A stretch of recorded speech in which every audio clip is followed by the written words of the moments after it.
Hey, welcome back to the Michael Cohen Show on our journey to 250,000. We're almost getting there.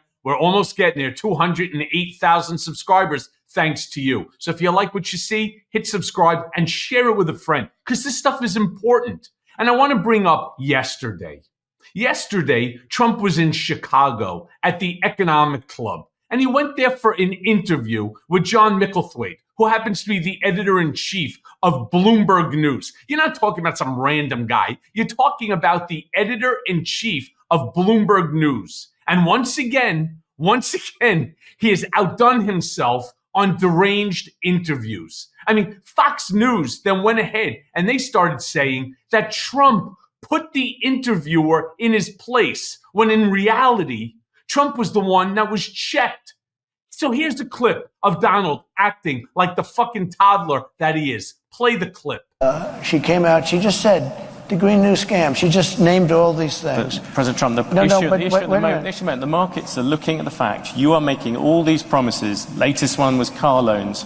You're flooding the thing with giving giveaways. But we're going to grow. I was actually quite kind to you. I used 7 trillion. The upper estimate is 15 trillion. People like the Wall Street Journal, who's hardly a communist organization, yeah, but you don't know. They have criticized you on this as well. You are running up enormous debts. What does the Wall Street Journal know? I'm meeting with them tomorrow. What does the Wall Street Journal know? They've been wrong about everything. So have you, by the way.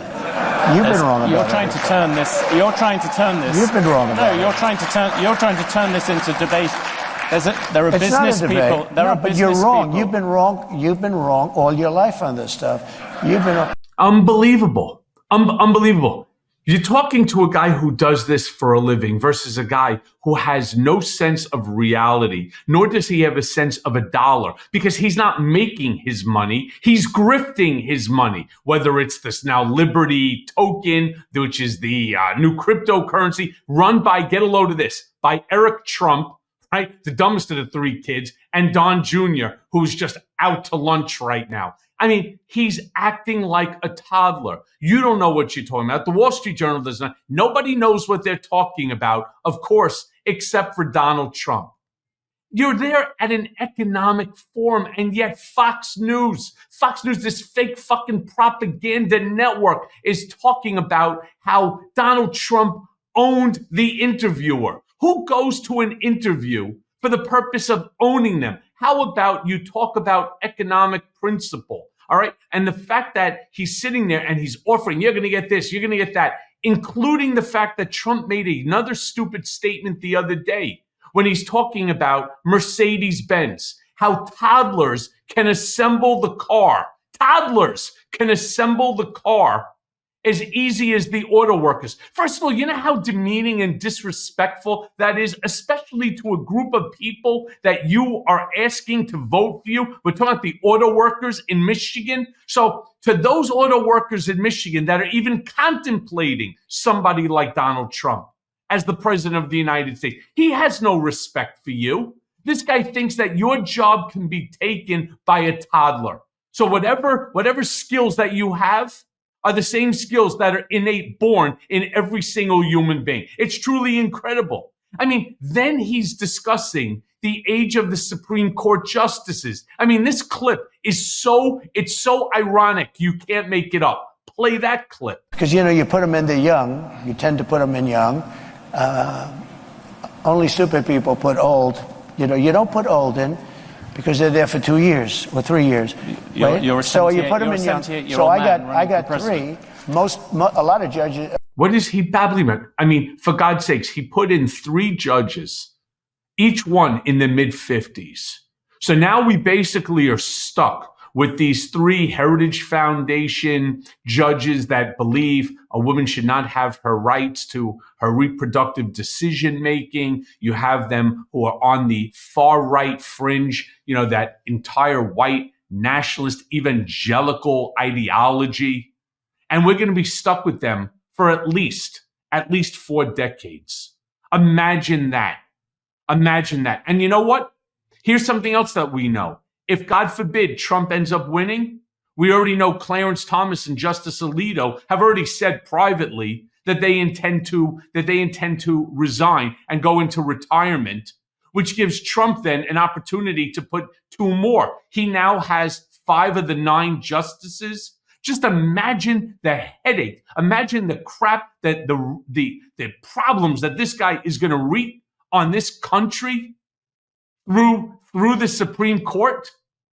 Then, of course, Donald, of course, is the smartest guy on the planet. Just ask him. Because then, while talking to this interviewer, he has to bring up cognitive tests. Play this clip. No, that would bother me.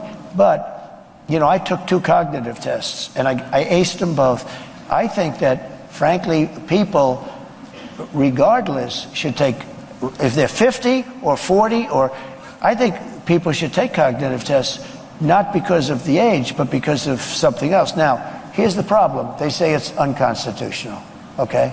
But I would love to see cognitive tests. I don't think she could pass a cognitive test. I've watched. I don't think she could pass a cognitive test. It's amazing. They're there again at an economic forum, and Trump is bashing Kamala Harris, or anybody for that matter, except for himself, with a cognitive test. Now, I think what the interviewer should have turned around and said, I agree with you, Mr. Trump.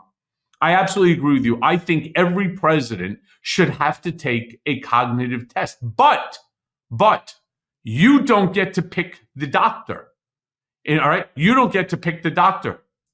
Your opponent does. And you get to pick the doctor for your opponent. That's how it has to go. Or that there's one person who is, not partisan and so on. Like, for example, the person, doctor who's, I don't even know the name of the doctor, who did Trump's on the exam, of course, that he aced. But anybody that will tell you about a cognitive test, there's no such thing as acing a cognitive test. Either you pass it or you fail. And that cognitive test that he took had to do more with dementia than it has to do with capability. I mean, again, totally insane rant in the wrong forum, of course, at the wrong time.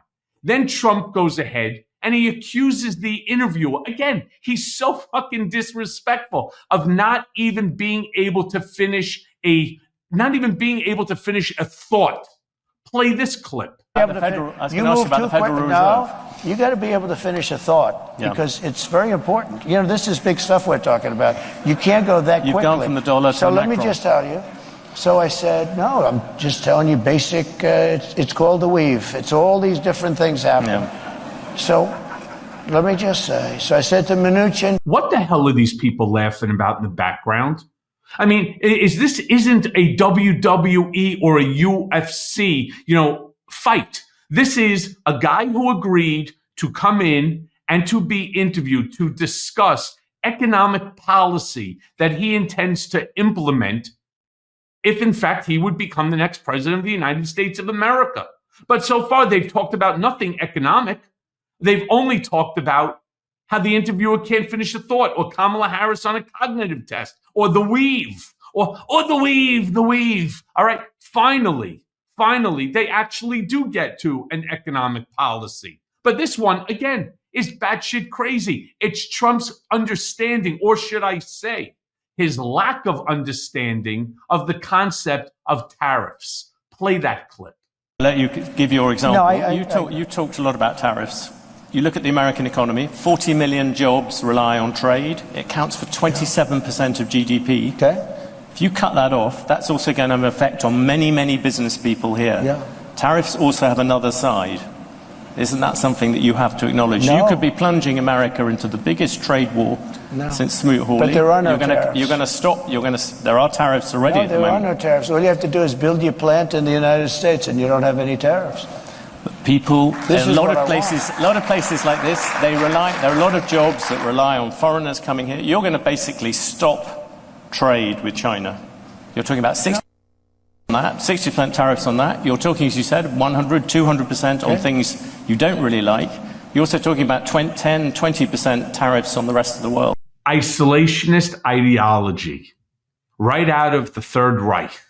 All right? He wants us to manufacture everything that we use in this country, and anything that we don't manufacture here will have a 2,000% tariff, a 200% tariff, a 20% tariff. He's all over the place with the numbers that he throws out because there's no thought to this. And yet, once again, there's a group of idiots in that crowd who are applauding the stupidity. I want to be very clear. This pen, which you could buy, right? It's a giveaway, right? From whatever the company might be, cost you like 50 cents right now. Happens to be manufactured in good old China, right? That pen, if you end up with the tariffs and so on, will cost you $15. Who's giving away anything with $15? The answer is nobody. And we don't manufacture nearly enough of the goods that we consume on a daily basis. You're talking about every family. I mean, hundreds and hundreds and hundreds of products will all have these tariffs on it that are completely unrealistic and unsustainable. The amount of money that will be lost to middle class is exorbitant. Trump has, once again, no idea what he's talking about, and nobody in his camp is stopping him and trying to teach him anything. Then again, he goes ahead because only Donald knows, right? It's because, of course, he had an uncle that was a professor 50 years ago at MIT. Only Donald knows. And he goes right at the interviewer, telling the interviewer that he has no idea what he's talking about. The guy who's the editor-in-chief of Bloomberg News has no idea what he's talking about, but Trump does. Play that clip. On things you don't really like. You're also talking about 10, 20% tariffs on the rest of the world. That is going to have a serious effect on the overall economy. And yes, you're going to find some people who will gain from individual tariffs. The overall effect could be massive in terms of the economy. I agree it's going to have a massive effect, positive effect. It's going to be a positive, not a negative. Well, let me just tell you, let me tell you. I know example. how committed you are to this, and it must be hard for you to, spend 25 years talking about tariffs as being negative and then have somebody explain to you that you're totally wrong. It'll have a negative, it will have, I'll go a step further. If you don't do this, this country has no chance. 40 million jobs is a lot of jobs to rely on trade. They're all coming back. Those are 40 million jobs. Those are 40 million jobs in America that rely on trade. Are you ready? John? Again, he doesn't want to hear facts. He just wants to argue. And because he hears a few people clapping, now he's getting into it. You see, you got to watch the body language of Trump. All right, whether it's the hands, whether it's the body movement, he's doing it because he thinks that he's now playing to an audience. Again, he thinks this is a UFC or a WWE match. It is not. All right, it is people who came there, I suspect, wanting to hear some economic policy being discussed. He doesn't realize that by doing what he wants to, it's more than 14 million jobs in America that rely upon trade. The whole thing is beyond stupid. All right. Then they asked Trump about some conversations that Trump had said that he had been talking with Putin. I think he said like 7 times over the past couple of years. Play this clip. Mention no, but Putin. These are big things. I have to mention them. Yeah, you just mentioned Putin, though, and this has been this controversy of the past week. Can you say yes or no whether you have talked to Vladimir Putin since you stopped being president? Well, I don't comment on that, but I will tell you that if I did, it's a smart thing. If I'm friendly with people, if I have a relationship with people, that's a good thing, not a bad thing. In terms of a country, he's got 2,000 nuclear weapons, and so do we.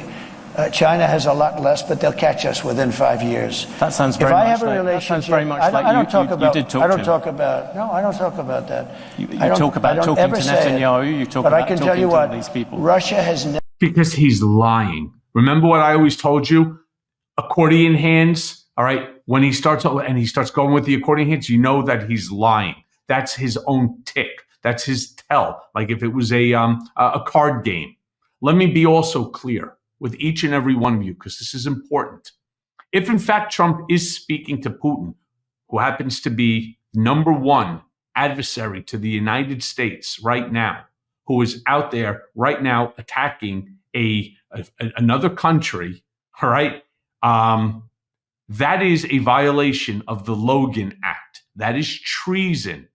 Not one of us has the right within which to interfere in the way that the government it is not his country.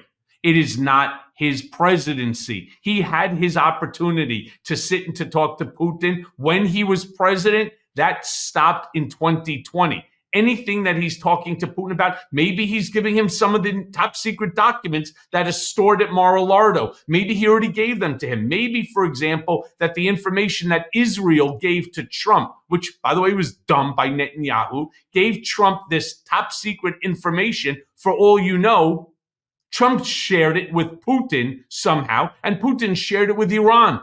I mean, they're all in this fucking game together. These are our adversaries. You don't feed them with top secret information, and you don't, as a citizen, you hear me, Donald? You are a citizen. You do not interfere with the way that the government is handling its foreign policy. It's treason. It's a violation of the Logan Act. And that in and of itself should prevent Trump from even being able to run for the presidency of the United States. But this fucking idiot can't stop. He's already attacked everybody. He goes ahead. Now he has to, of course, attack Detroit once again, calling it horrible. Place that he's asking people to vote for him. Play that clip. No doubt about it. So I've been talking about for the last year about Detroit and how horribly it has been. You know, it's just horrible because we've been talking about Detroit's coming back for 40 years and it's unbelievable. I hope not a single person in all of Detroit votes for this ass clown. If you do, you're voting against yourself. I have no idea why anyone would. But finally, lastly, once again, the big lie. He cannot tell the truth about anything. So he has to bring in the fact that January 6th, he will argue, was a peaceful transfer of power. That there was no insurrection, that it was peaceful, it was beautiful. Play this clip. Only 3 weeks to go to the election. Will you commit now to respecting and encouraging a peaceful transfer of power?